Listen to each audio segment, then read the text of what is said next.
साल 1880 में एक अमेरिकन एक्सप्लोरर और archaeologist William Matthew finders petri उनके एक एक्सकवेशन के लिए इजिप्ट गए थे। तब उन्होंने खोज लगाई एक ऐसे सिविलाइजेशन की जो सबसे एडवांस्ड और फेमस सिविलाइजेशन हुआ करती थी। वो सिविलाइजेशन दूसरी कोई नहीं थी तो इजिप्शियन सिविलाइजेशन है। तो दोस्तों, आज हम बात करेंगे इजिप्शियन सिविलाइजेशन के बारे में। विलियम फाइंडर्स पेट्री ने जब इस सिविलाइजेशन की खोज की तब से उन्हें फादर ऑफ इजिप्शियन आर्कियोलॉजी कहा जाता है। इजिप्ट का अस्तित्व शुरू होता है साल 3100 बीसी से। इजिप्ट का दूसरा नाम केमत भी हुआ करता था। ऐसे माना जाता है 3150 बीसी में किंग मेनेस इस सिविलाइजेशन को और आगे बढ़ाए और विकसित किया। मेनेस ने उसका साम्राज्य दो हिस्सों में बांटा, अपर इजिप्ट और लोअर इजिप्ट। उसके साम्राज्य में लोग इरिगेशन की शुरुआत की। उस समय को इजिप्ट का अर्ली डायनेस्टिक पीरियड भी माना जाता है, जो 3150 बीसी से 2600 बीसी तक चला। और उसके बाद old kingdom, middle kingdom, new kingdom, ऐसे कई किंगडम्स के एस्टैब्लिशमेंट हुई।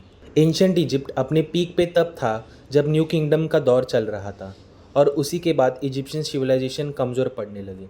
इजिप्ट सिविलाइजेशन रिवर नाइल के किनारे पर बसी हुई थी, और इसी नदी के पानी से ही लोगों का पूरा जीवन बन रहा था। इस नदी के पानी से वो खेती बाड़ी करते थे। इस नदी के कारण इजिप्ट की फसल अच्छी आती थी। इस नदी के पानी से यहाँ की मिट्टी बहुत ज़्यादा फर्टाइल हुआ करती थी। ये नदी इन लोगों को इतना फ़ायदा देती थी कि यहाँ की पॉपुलेशन बहुत ज़्यादा हुआ करती थी। पर ज़्यादा पॉपुलेशन होने के बावजूद भी इन्होंने अपना कल्चर और ट्रेडिशन को हमेशा फॉलो किया। वो अपने रिलीजियस और कल्चरल ट्रेडिशंस में बहुत ज़्यादा स्ट्रिक्ट हुआ करते थे। शायद इसी कारण वो बहुत ज़्यादा विकसित हुआ करते थे। यहाँ के लोग आज के इंसानों से इतने ज़्यादा एडवांस थे कि उन्होंने कुछ ऐसे अजूबों को जन्म दिया जिन्हें देखकर आज के लोग हैरान हो जाते हैं कि उस समय इन लोगों ने ऐसे आर्टिफैक्ट्स बनाए। वो बिल्डिंग्स और मॉन्यूमेंट्स दूसरे कुछ नहीं तो the great pyramids, temples, the sphinx और ओब्लिक्स थे। इस समय के लोग इतने एडवांस थे कि उन्होंने मैथमेटिक्स, मेडिसिन, एग्रीकल्चर और इरिगेशन में मास्टरी की। आपको प्रश्न पड़ रहा होगा कि 5000 साल पहले वो इतने अच्छे आर्टिफैक्ट्स और सभी चीज़ों में इतने अच्छे कैसे हो सकते हैं। तो दोस्तों, ये चीज़ अभी तक मिस्ट्री है जो आज के साइंटिस्ट अभी तक सॉल्व नहीं कर पा रहे। पर अभी ऐसे कुछ थियरीज़ है जो आज के साइंस के परे है। कुछ लोग एलियंस पे विश्वास करते हैं। वो लोग मानते हैं कि इंसानों को पिरामिड्स जैसे बड़े मॉन्यूमेंट्स बनाने की मदद एलियंस ने की है। कुछ लोग कहते हैं कि उस समय में लोगों के पास सुपरनैचुरल पावर्स हुआ करती थी, जिसका इस्तेमाल उन्होंने बड़े बड़े मॉन्यूमेंट्स बनाने में किया। पर फिर भी पिरामिड्स के कुछ ऐसे रहस्य हैं जो लोगों को बहुत ज़्यादा हैरान करते हैं। पर आज हम इजिप्ट सिविलाइजेशन के बारे में बताने वाले हैं और ना कि पिरामिड्स के बारे में। इसलिए पिरामिड्स के रहस्य मैं आपको अगले वीडियो में बताऊंगा। अगर इजिप्ट की बात की जाए तो ये बहुत सारे कल्चर और ट्रेडिशन से रिच है। ये सिविलाइजेशन इतनी पुरानी होने के बावजूद भी यहाँ के शहर बहुत ज़्यादा सिस्टमेटिक प्लान किए गए थे।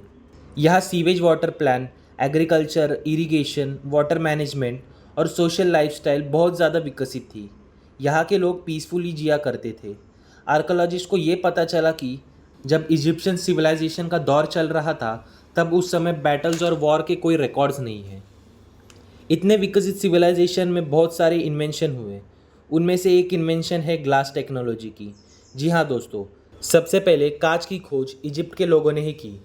इससे आपको समझ आ रहा होगा कि ये लोग कितने डेवलप्ड सिविलाइजेशन का हिस्सा हुआ करते थे। इस काल में वर्ल्ड लिटरेचर की असली शुरुआत हुई। वैसे बोला जाए तो इंसानों ने लिखना बहुत पहले से ही शुरू कर दिया था, फिर भी लिटरेचर में इजिप्ट ने आगे जाकर बहुत ज़्यादा अपग्रेडेशन किए। एंशंट इजिप्ट में लोगों ने बहुत अलग अलग आर्ट फॉर्म्स का निर्माण किया, जैसे कि paintings, wall drawings and carvings, pottery, toy making, architectural skills, designing और क्लॉथ मेकिंग। उस समय में जो पैरो हुआ करते थे उन्हें ही इस सिविलाइजेशन का राजा और लीडर कहा जाता था। पैरो कोई अलग सुप्रीम लीडर समझते थे और इसके हुक्म पर ही लोग काम करते थे। उस समय के राजा पॉलिटिकली पूरे इजिप्ट को संभाला करते थे। लोगों से टैक्स लेकर शहर में डेवलपमेंट लाते थे। उनकी इसी एडवांस पॉलिसीज़ के वजह से ही इजिप्शियन सिविलाइजेशन बाकी सिविलाइजेशन से बहुत ज़्यादा अलग और बहुत ज़्यादा टेक्नोलॉजिकली डेवलपमेंट सिविलाइजेशन हुआ करता था। इस समय लोग रीजनली राज करते थे। वाइजर्स जो होते हैं वो किंग यानी पैराहो के एडमिनिस्ट्रेटर्स हुआ करते थे। इजिप्ट सिविलाइजेशन 42 एडमिनिस्ट्रेटिव रीजन में बड़ा हुआ था और ये एडमिनिस्ट्रेटर उस रीजन को रूल करते थे। ओल्ड इजिप्शियन सिविलाइजेशन में लोग कॉइन्स का यूज़ नहीं करते थे, उसके बजाय वो अपने काम करने के बाद लोगों से अनाज लेते थे। उस समय में इजिप्ट में बहुत से धातुओं का निर्माण हुआ, जैसे कि कॉपर, लेड, ओर्स, गोल्ड और कुछ प्रेशियस स्टोन्स। अगर इस समय की बात की जाए तो इस समय में लोग मिट्टी के घरों में रहते थे। इन घरों का कलर सफ़ेद हुआ करता था। एंशंट इजिप्शियंस अपने सेहत और हाइजीनिक का बहुत ख्याल रखते थे। पैलोलिथिक एज से शुरुआत करके विश्व के सबसे डेवलप्ड सिविलाइजेशन तक इंसानों ने एक चीज़ कभी नहीं छोड़ी, वो है हंटिंग और domestication of animals. Egyptian civilization की और एक चौंका देने वाली बात है, जब किसी पैराओ का जीवन खत्म हो जाता था यानी वो मर जाते थे, तब उस पैराओ को वहाँ के लोग पूरी तरीके से पट्टियों में पैक करके एक कब्र में बंद कर देते थे। King of Macedonia Alexander the great भी इस जगह पर एक समय में राज किया करता था।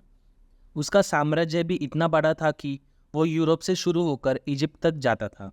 मतलब करीब करीब 5000 से लेकर 6000 साल तक इजिप्शियन सिविलाइजेशन चली और 150 सीई में इस सिविलाइजेशन का अंत हुआ। और इस जगह पर एक एक करके बहुत से राजाओं ने राज्य किया, जैसे कि मैंने आपसे पहले कहा अलेक्जेंडर द ग्रेट। इन लोगों के राजनीतिक संबंध अच्छे ना होने के कारण बहुत सी लड़ाइयाँ हुई, जिसी के कारण इजिप्शियन सिविलाइजेशन का अंत हुआ। तो इस तरह ख़त्म हुई इस रहस्यों से भरी जगहों की कहानी, जिसका नाम है इजिप्शियन सिविलाइजेशन। इजिप्ट में स्थित पिरामिड्स का रहस्य हम अगले वीडियो में जानेंगे। तो आज के लिए इतना ही दोस्तों। अगर वीडियो अच्छी लगी हो तो वीडियो को लाइक करें, शेयर करें और चैनल को सब्सक्राइब करना ना भूलिए। तो फिर मिलते हैं अगले वीडियो